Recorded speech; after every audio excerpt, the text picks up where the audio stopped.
2010 онд үүсгэн байгуулагдсан цагаас хойш мэргэжлийн хамт олноор бага бүрдүүлэн эдүгэ 150 гаруй хүнийг ажлын байраар хангаж дэлхийн жижиг стандартад нийцсэн дэвшилтэд техник технологиор Монгол улсынхан өнцөг болон бүрт буй айл өрхүүдэд өндөр чанартай эрүүл эко хүнс ургац брендийг түгээн ирч хүчтэй чадварлаг хамт олон мандайлан удирдах жава од группийн гүйцэтгэх захирал Бүрвийн Батөрөг. За сайн байна уу захирлаа. Айлбай хямрал гэдэг бол одоо зах зээл дээр шинэ тоглогчийг бий болгодог. Хүнсний үйлдвэр бол одоо дайм болж исэн зогсоосгүй үйлдвэр гэж байна шүү дээ. Энэ гадуур одоо шинэ гурилын үйлдвэр ч гэдэг юм, махны үйлдвэр, хомсдлоор улсаас баахан мөнгө аваад баахан хүүгүү зээл аваад явдаг. Яг амьдрал дээр бол тийм бол байхгүй. Өөртөө аваад явж байгаа сарн тийм эцээс төвхөөс их хүү гэдэг нь үздэг юм Монголын тохиолдолд шүү. Өдөр болгоно л болж игэл нэг хүмүүсийг дэрхий зэнглээд байхыг бодохгүй бол зөвхөн энэ ингээд байлгаад байвал хуучин хүү гэдэг шиг тогооноос гар сэтгэхээ болж байгаа юм л.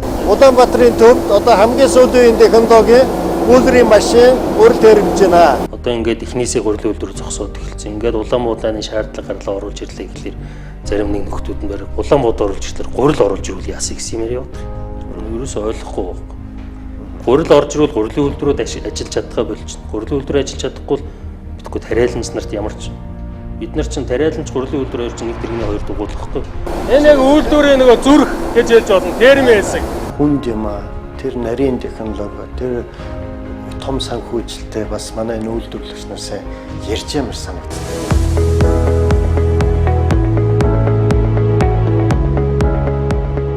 За ингээд од группийнхаа гүйц захирал Батөргөлтэйгээ бид нар уулзж байна. Ингээд зочид авиртаа таныг урьж байна. Та бас хамт олонныхоо тухай ялангуяа би их сонирхож байгаа нь гурилын үйлдвэр.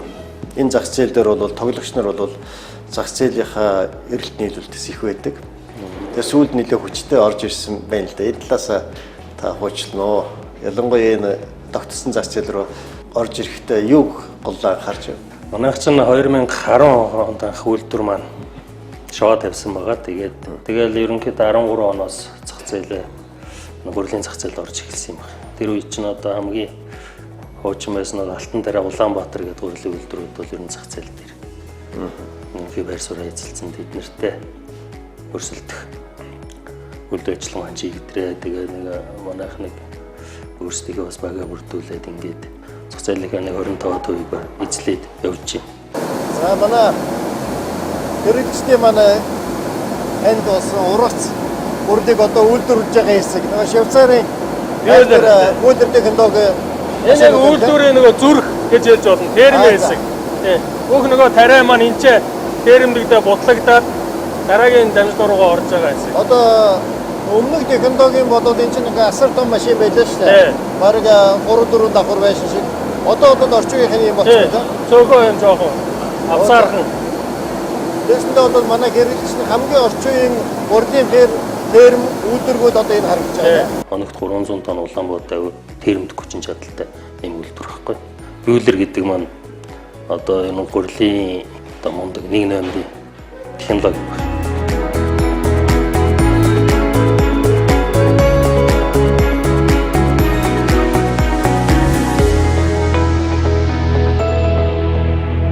Монголд байдаг нь манайх 300 тонны үйлдвэрүүдийн Алтан тараас илэнгэд нэг байдгийг Доронт гурил гэдэг Доронтод бас нэг биелэрийн жижиг үйлдвэрүүд байдаг. Бид нар бол яг манайхыг бодлоорой өмнөх одоо загварууд нөхөд байдгийг. Энэ төхөөрөмж ямар төхөөрөмж вэ? Энэ Сортекс гэдэг одоо өнгөөр ялгадаг машин баггүй юу?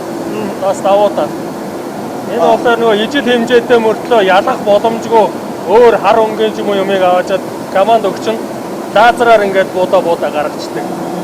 Хойлц гарахгүй гэсэн. Одоо нэгэсэндээ одоо ирж байгаа удаан буудаг термч юм энэ машин бодвол яг буудаг л оруулах юм байна шүү. Сканердаа тийм сканердаа чулууч юм уу янз бүрийн юм болох юм бол чулуу ялгагч гэдэг нь тусдаа бас дээр юм байгаа. Шууд лазераар ялгаж. Лазераар ялгаж. Оо заа. Тэгэхээр бол гурил их хамгийн гол юм энэ дээр. Хамгийн гол юм. Хамгийн бас өндөр өрдөгтэй юм энэ болтой. Одоо 13 он ч найхтар хямралын жилүүд байлаа шүү дээ. Тэгээ альва хямрал гэдэг бол зах зээл дээр шинэ тоглогчийг бий болгодог. Шинэ технологиг авчирдаг. Шинэ менежмент авчирдаг. Бас нэг давуу талууд байна. 5 шиг тэрс юм хийгээл гарчдаг гэж би ойлгоод байна да. Яг гэвэл зарим үед чинь 70 80 жил болсон шүү дээ. Одоо над авсан статистикээр бол 18 гурилын үйлдвэр байдаг гэж байгаа. Хэрэв бүгдээрээ ажиллах юм бол Монголын хэрэгцээнээс хэд дахин илүү гурил үйлдвэрлэх юм шиг байгаа. Тий. Гэхдээ танах бол хамгийн сүүлийн технологиг нь оруулж ирсэн нэрэ онцлог юм тийм. Бидний тогтсон зах зээл рүү бол бүтээгдэхүүнүүдээр бас нэлээ шинэ юм эсвэл одоо өөр нэг импортыг нөхдөж юм уу янз бүрийн зүйл орж ирсэн болов гэж бодод байна. Байгаа. Манайх чинь өөрсдөө бас нэг 14-5 төрлийн бүтээгдэхүүн гаргаж байна. Тэрний дотор яг гурил маань нэг 5-6 төрлийн гурил байна. Нэмээд бас нодном 19 онд 18 онд юм байна юу. Гомингийн үйлдвэр ашиглалтанд оруулсан байгаа ургац гэдээ бас. Брэндийн гомин гаргаад явж байна. Мөн манайх чинь юуны цагаан будаа, шар будаа ингээд нэг будааны бас савлгаа ургац гэдээ бас гаргадаг байгаа. Оо за. Тий. Тэгээд сахар бас гаднаас оруулж ирж энэ зах зээл, сахарын зах зээл дээр бас өрсөлддөг. Сахарынхантай өрсөлддөг бас нэг тийм. Хэрэглэгчийнхээ бас орон зайг нэлээд судалгаа хийж орсон байна тийм. Тий. Над бол чинь танаа бантан гэдэг гурлаар гэж одоо. Тий, бантангийн гурил гэж бол одоо байгаагүй. Бараг зарим тохиолдолд одоо манай зарим орчин эзэгтэй нар бантангийн гурил бараг хийж чадахгүй байх шүү дээ. Бантангийн гурил нь бүхэл үртэй гэж гаргачихж байгаа. Бүхэл үртэй бантангийн гурил. За. Тэр маань бас одоо сүүлийн нэг эрүүл хооллолтой холбоотой байна шүү дээ. Тэгэл яах вэ? Бүхэл үрийн гурилууд бол бас гаргаж байгаа тийм. Одоо бид нар нэг эслэгтэй гурил гэдэг бас нэг гурил зах зээл дээр гаргах гад эслэгтэй ажлаа хангаад ингээ явж байна. Тамана Батөргөл аль нутгийн би өөрөө Доромтын. За тэр чиглэлээр сурсан уу? Одоо Доромт. Үгүй би ч өөрөө чиглэлээр. Үгүй үйлдвэрлэлийн механик жуулт мэргэжлэр шүтээс төгсөж байна. Гэхдээ яг үйлдвэрлэлийн механик гэдэг утгаараа үйлдвэрийн эзэн юм байна шүү дээ. Яг харахгүй. Ойрхон. Түүхий дээр нь яаж авдаг? Өөртөө тарьдаг юм уу? Эсвэл зүгээр шууд ганцхан яг улаан будаага аваад өөртөө тэрнэ. Манай нэг баримтлагдаг зарчим болохоор түүхий эдийг зүгээр өөртөө тарилаа гэдээ бид нар 100% өөрсдөө хангаж чадахгүй. Нэгдүгээр, хоёрдугаар зүгээр гадуур нөгөө тарьж байгаа хүмүүсээс нь чанартай бүтээгдэхүүн аваад түүхий эдээ аваад тэгээ чанартай бүтээгдэхүүн гаргахыг л зурж ажилладаг. Тэгээс газар тариалангийн нь бол тариаламжтай орхисон байна шүү дээ. Тэр зах зээлээ өөрсдөө хийдэг байна. Танах бол үйлдвэрлэгч. Манайх үйлдвэрлэгч, бид нар түүхийд бэлтгэж. Тэр хүмүүсээсээ бид нар сайн будааг нь аваад сайн түүхий бүтээгдэхүүн гаргах хэрэгтэй. Энийг л баримталж байдаг. Гурлийн үйлдвэр бол орчин үеийн үйлдвэр вакуум орчимд үйлдвэрлэл явагдаж байгаа тийм. Тэр одоо тэр дэвэрлэж байна. Тэр хоолоогоор ингээд гүйж байгааз тийм ээ. Тэр цаана ингээд харагдаж байгаа тийм. Тэр ингээд дандаа вакуумаар салхиар дэвэрлэж байна. Агаараа тийм. Гурил байхгүй. Цэвэрлэн. Яг савлгаан дээр жоохон гурилтай. Яг яг ингээд савлж байгаа хэсэг болтой. Улаанбаатарын төвд одоо хамгийн сүүлийн технологи үйлдвэрийн машин гурил төрөж байна. Энийг оруулж ирж байгаа танай хамт олоныг баярлж байна шүү.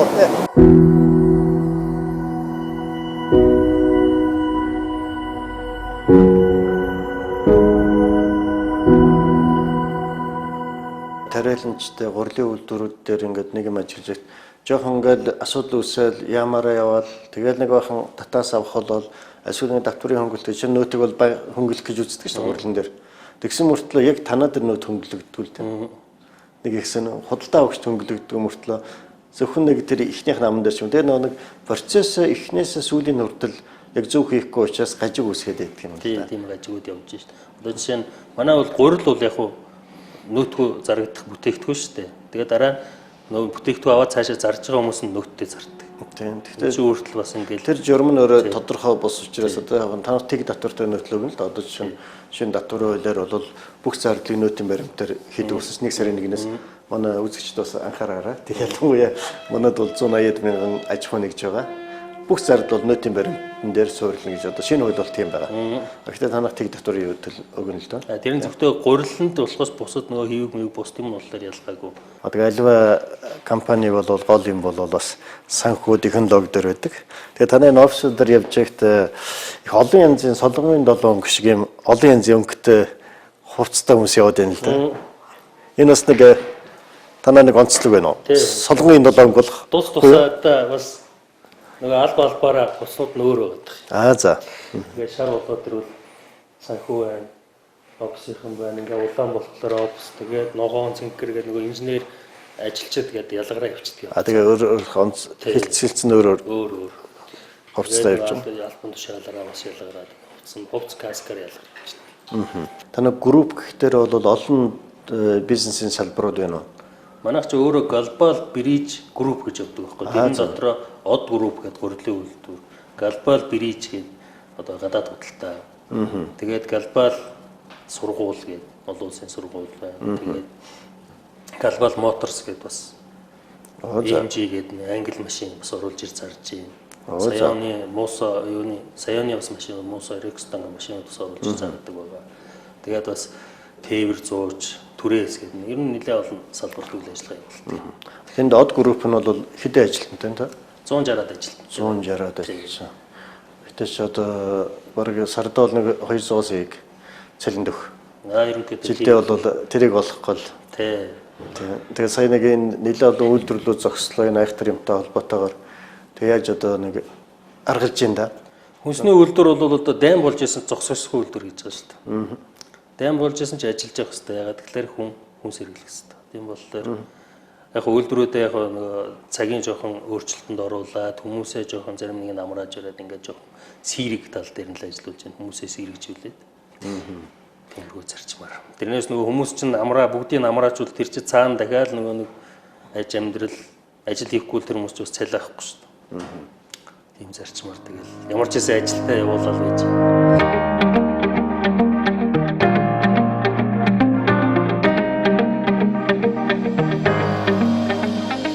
Тогтмол үйл ажиллагаа явуулаад зах зээл дээр гурдны явж байгаа 10 үйлдвэр байлаа гэж бодоход тэрний нэг хүчин чадлыг 800-аад мянган тонн болчихж байгаа байхгүй. Тэр 800-аад мянган тонн гэхэлэр Монгол улсын гурилын хэрэгцээ маань хэд вүлээ? 2 дахин илүү. Тий, 2 дахин 3 дахин илүү болчихж байгаа. Тэгээд тэрэндээ хүрэхэд бол бүх үйлдвэр 100% ажиллана гэдэг чинь бас урагшаа бид нар гурилаа гаргадаг болчвол нөгөө үйлдвэр маань тодорхой хэмжээнд 70, 80, 100% бас үйлдвэрээ ашиглаад явах бас боломж хүрч байгаа болов уу гэж харж байгаа. 2 дахин илүү гурил үйлдвэрлэж байна. Яхахгүй экспортод бол гарахтай шугамл нэгт хэрэгтэй юм те. Тэр нэвтрүүлгээр нээж өгөх баха. Хоёлоо болохгүй бол хамт очиод одоо тэгээд нэгтгэл үү те. Тэгээд танай энэ байдлыг харахад бол яг л энэ логистикийн төвдөрөл ирсэн байна л да. Логистик агуулгууд, вагон зам, тийм засмал зам. Тэгээд тэр бол тэр логистик бол их сайн шийдсэн харагдаад байна. Нийт группийн хэмжээнд хэдэн хүн байд вэ? Танай дээр бол 600 хүн байна уу? 600 хүн байна те. 600 ажлын байр хангана гэдэг бол бас том ажил шүү дээ. Танай үйлдвэрийн одоо технологи талын бол тэр Швейцарууд барьж явж гэнэ үү? Танай технологич нар өөрсдөө одоо ерөнхийдөө манай технологич нар өөрсдөө барьж байгаа. Тэгээ байнга тэнд курсэнд суух одоо нөгөө анх бэлдсэн тэгээд бид нар бол дотооддоо ерөнхийдөө бол сууч ингээ өөрсдөө л одоо бэлдээ явж байгаа. Гурилын үйлдвэр дээр яг одоо бид нарыг гадуур ингээд одоо мэсүүдгээл хэрэгжээ. Тэрэн дээрээ гурилын үйлдвэрийн чиглэлийн бол сууч ажилтан бэлдэж байгаа юм алга байна. Их сургуулиудаа яг хөнгөний нөгөө инженерийн нэтэрээс хүмүүс гарч ирэл яг гурилын үйлдвэр тал дээрээ чиглэгдсэн мэргэжил бол бас хомс шүү дээ. Тэгэл гурилын үйлдвэрүүд өөрсдөө одоо бол сууч ингээ бэлдээл явж байна. Бид нар одоо энэ яг тэр хөнгөний өсч ирсэн залуучууд энэ хиймээр төгссөн юм хүмүүсийг ацраад манай технологич гэдэг инхтэй гэдэг технологич байдаг. Сараа бас мэргэжлийн ялмалдаар ажилласан мөн гурилын үйлдвэрүүдээр ажиллаж байсан. Тэр хүмүүс маань ерөнхийдөө технологи авч явдаг. Давхар хүмүүсээ бэлдээ бид нэр суралцаад ингээл явж байгаа. Энэ гурилаа буцаагаад гурил биш бүтээгдэхүүн болгоо бид нар гаргадаг ийм систем рүү шилжих гэж үзэж байгаа. Хамгийн анхны миний нөгөө яг ажлын байран дээр ажил сураад гарсан Эрдэнэ соёлт ингээ компани байдаг. Тэр тэдний хамт бол би бас өнөөдөр хүртэл баярлж байдаг. Яг хүн болж төлөвшөхөд тийм ээ ажил хийж сурахад тэнцээ бас тайлгаа дөрж чадсан гэдэг. Манай яг намайг очиж хаад манай ерөнхий механик гэдэг хүн байдаг гэсэн. Тэр хүнээс бас маш их юм сурч ирсэн. Танай техникийн сургууль ялангуяа танай сургууль уламжлалттай манай дээр байсан. Тэгээд ялангуяа гарч байгаа оюутнуудаа бол зөвхөн нөгөө нэг хэсэг хэдэн биш. Одоо нэг инженер биш. Бүхэлд тийм хамт олон авч явах. Одоо удирдахч төрүүлдэг байх гэж би бодоод идэх. Яг гэвэл одоо яг танахаас гарсан энэ одоо захиргааны станцд ажиллаж байгаа улсууд энэ одоо хүчний үйлдвэрүүд нь шүү дээ. Тэгэхээр яг очисон хүмүүст нь бас инженерийн хажуугаараас удирдахч болоод идэх л та. Би ч ингээд сая тэр юунд очих чинь нэг за шарын гол дээр би анх очоод нэг шарын гол дээр жинхэнэ нөгөө тосны альчуур гэдэг шиг юм явж байгаа байхгүй ажиллаад тэгээд манай энэ чинь одоо дархны төмөрлөг одоо үйл ажиллагаа болж тийшээ төмрийн үйлдвэртэйгээд Цэлэнгийн хөдөр суман дээр тэгээ нэг 3-4 сар ажилласан залуучид тийшээ ерөнхий механик болгож очиж байгаа байхгүй нөгөө нэг манай нөгөө өмнө ерөнхий маань орлогч дарга болоод тийшээ твшээ явцсан ингээд ирэхлээр чинь өөрийн нуруунд дээр асуудлууд үүсээд бий болоод эхэлдэг тэгэхээр яаж хүнтэй харьцуу яаж нэг ахтайгаа явах уу гэх цогтойчор гээд манай дуурхай талигаж болцсон юм аа. Тухайн дарга байсан. Тэр өвгөн дарга манад бас хүн болгон чинь түлхүүр өгд юм аа. Тэр түлхүүрийг л чи олж уушгах хэрэгтэй. Орой болгон ингээл гэрийг хайж нэг том гэрийг хайжуудаа за манийхөө чамд тийм тэр чин тийм хүн. Эн чин ийм хүн. Тэр хүнтэй бол чи тэгж харьцах ёстой гэл ингээл бүх нөгөө хүнтэй харьцах талаар маш их зөвлөгөө өгөх хэрэгтэй. Тэр нь орчичод энэ залуу хүн одоо 180 хүнтэй бас энэ зах зээл рүү орж ирээд амжилттай явж байна. Таныг бол тэр уурхай шарын гол тэнд илтээ тавьчихсан юм биш үү? Нөгөө болт хэрхэн хатаагцсан гэдэг шиг. Яг хүмүүстэй ажиллаа. Тэгээ бизнес тал дээр ороод ирэхлээр манай ерөнхий захирал Утганбаатар гэдэг. Энэ үнээс л маш их юм сурч мэдэж явж байна. Өнөөдөр хүртэл суралцаал явж байна. Тэр хүн чинь нөгөө насан туршдаа суралцлаа гэдэг шиг тэгэл энэ хүн чинь ийм том хэмжээний групп үүсгээд ингээ явж байгаа. Энэ хүнээс суралцах маш их байгаа. Өдөр бүрэл суралцаал явж байна. Бизнесийн багш нь Утганбаатар, таны механикийн багш нар бол тэр мундаг алтан гартай механикууд. Ялангуяа тэр гайхалтай хүн болгонд төлхөр байдаг гэдэг нь бол одоо мундаг философтой. Тэр хүн болгоны төлхөрийг л тааруулж харьцаж байгаа хэвээр. Зарим нь бол ганцхан төлхөртэй, ганц 12 гэсэн төлхөртэй. Өнөөдрийг хүртэл бас тэр хүний үгийг санаж явж байдээ. Одоо тэг өөр бас шавнер бас төрүүлж ирнэ. Бага. Яг механик тал дээр бол бэлдсэн залуучууд их байгаа шүү дээ. Чи өмнө бас нэг нэлээд хэдэн компаниудаар ажиллаж явсан барилга зам. Ер нь нэлээд олон салбараар явж үзсэн л дээ. Тэр болгон дээр нэг техник талын баг бүрдүүлээд ажлыг явуулдаг байсан. Тэд нар дээр ингээл механик инженеринг гэх нэг надтай надаас нэг тодорхой багш нэг хэд ашиж нэг ойлголт аваад гаш нэг 20 гаруй механикууд байдгийг засварчид их тэр хэмжээний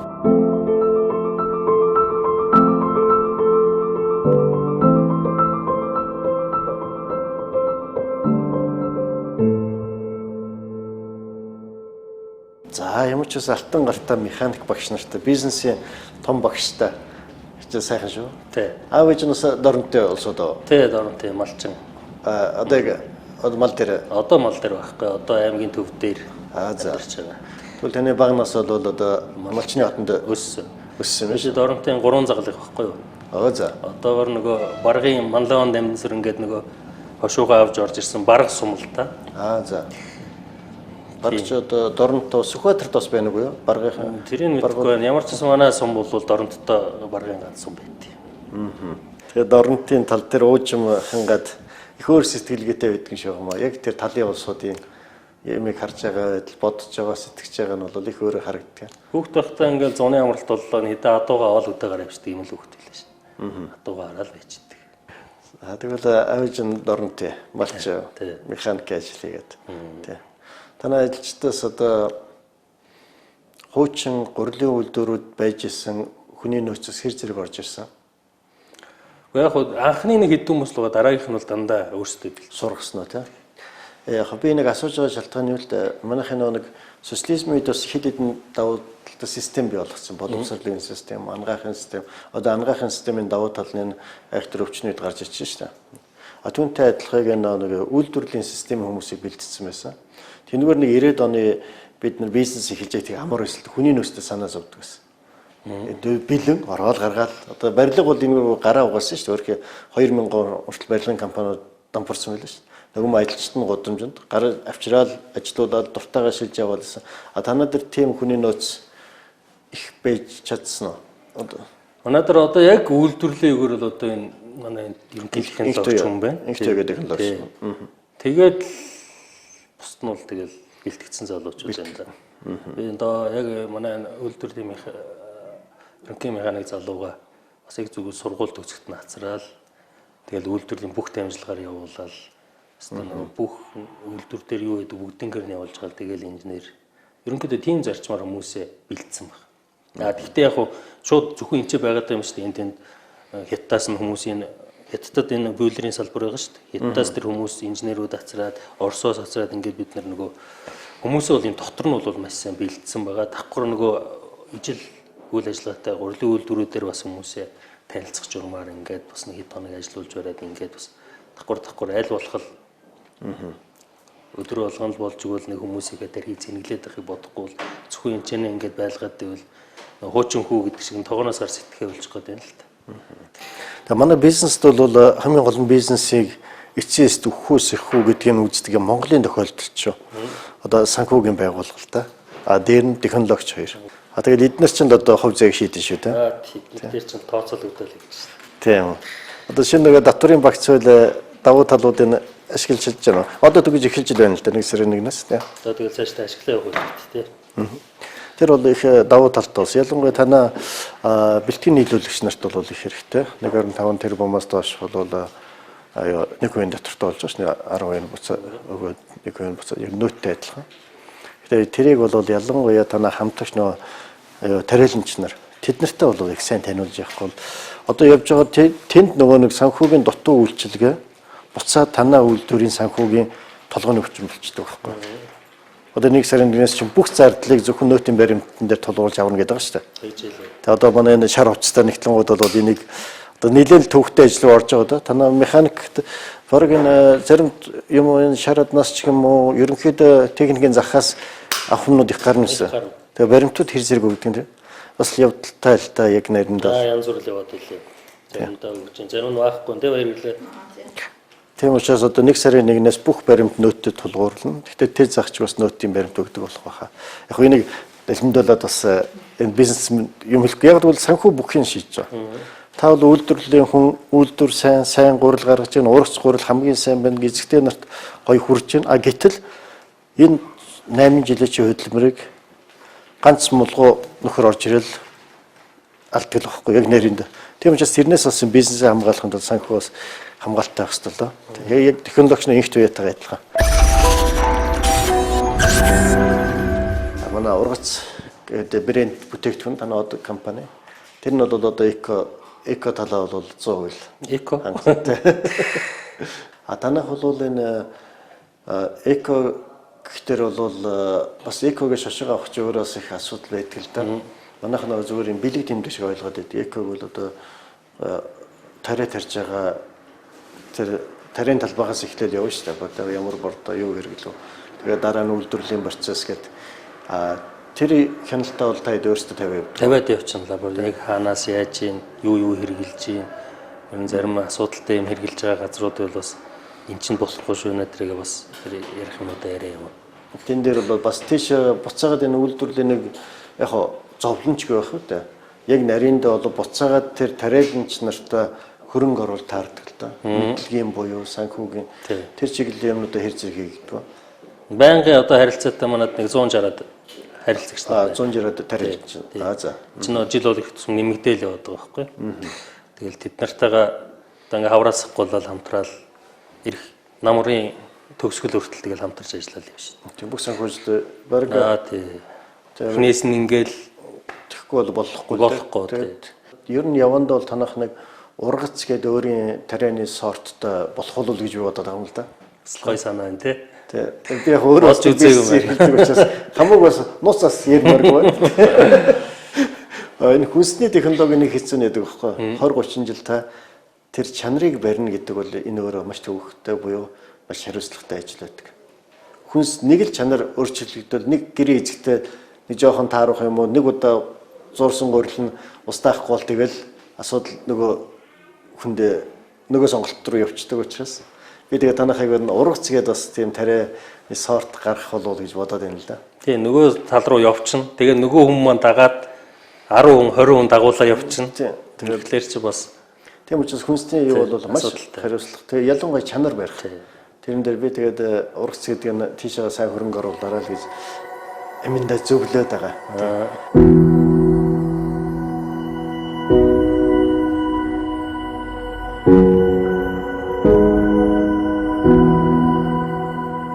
Энэ бодаач одоо махан бүтээгдэхүүн ч эднэр бол маш нарийн технологиор маш сайн бүтээгдэхүүн орцоор хийгддэг идэлтэй.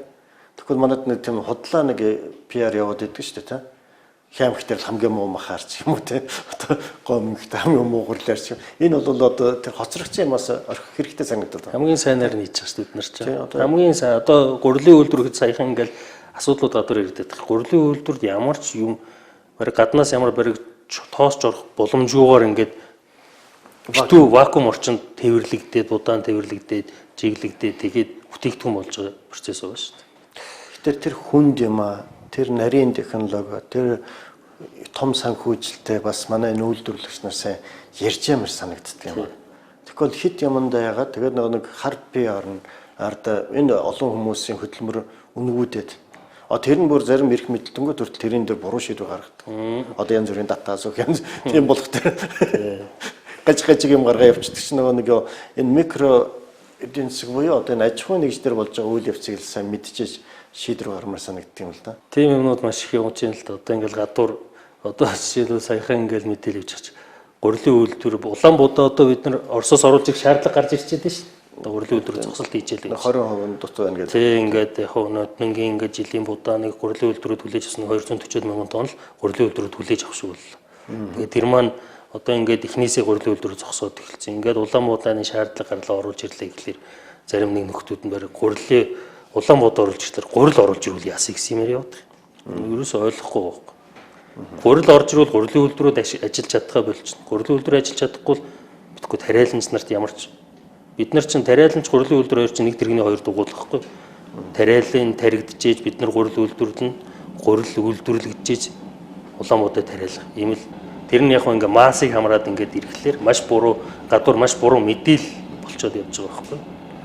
Одоо энэ гурилын үйлдвэрүүд бариг хаан тижэл тэрэмтим тийм юм байхгүй шүү дээ. Хамгийн Монгол улс ч өөрөө стандарттай.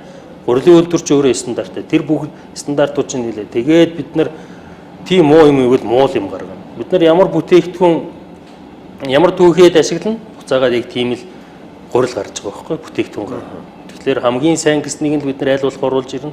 Тэгээ хамгийн сайн гэсэн гурилаа л хийж байгаа шин. Тэрийг бол гадуур маш муугаар, маш буруугаар ингээд зарим нэгэн санаатай гарч юм уу буруу ойлголт төрүүлээд байна л та. Тэгээ бид нар дотооддоо үйлдвэрлэл хөгжиж ээж Монгол улс маань цаашаа бас хөгжөө явах баг. Тэрнээс зөвхөн түүхий эдийн бэлэн бүтээгдэхүүн авч хэрэглээл яваад байвал хөгжихгүй шүү дээ.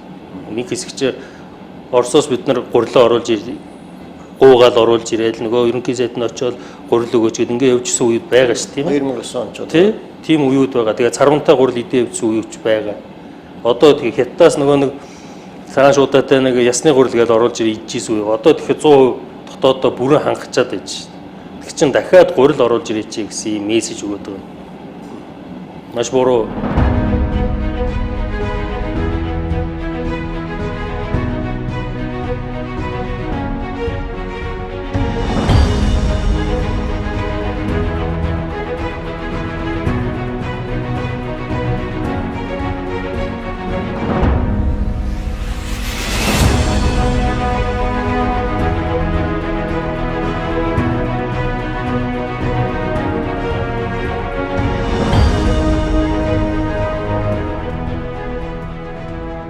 Нэвтрүүлэг маань гол зорилго нь бол энэ үйлдвэрлэгчийнхаа тэр бүх 60% нийт гарах гэдэг байгаа шүү дээ.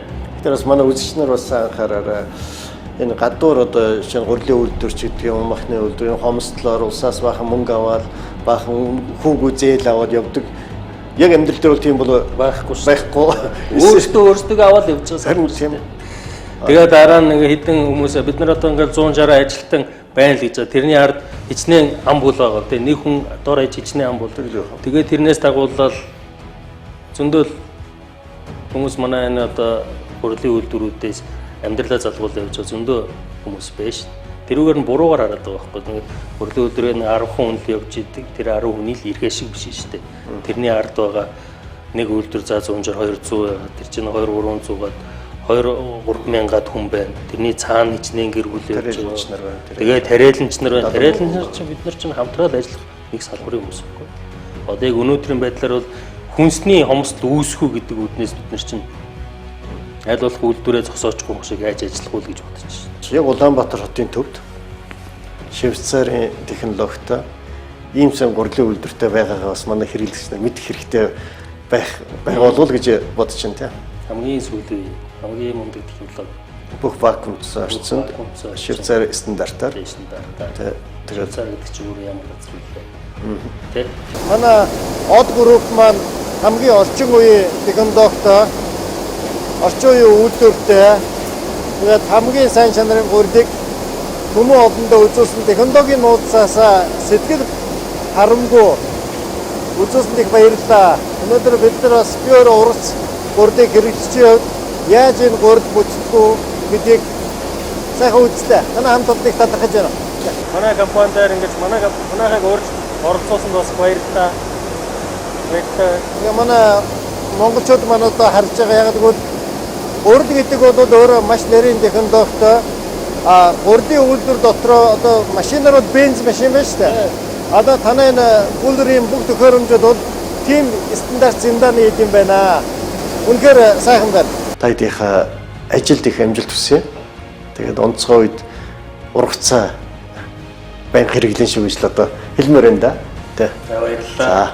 Урус гурд авч ирээрээ. За одоо шүү дээ.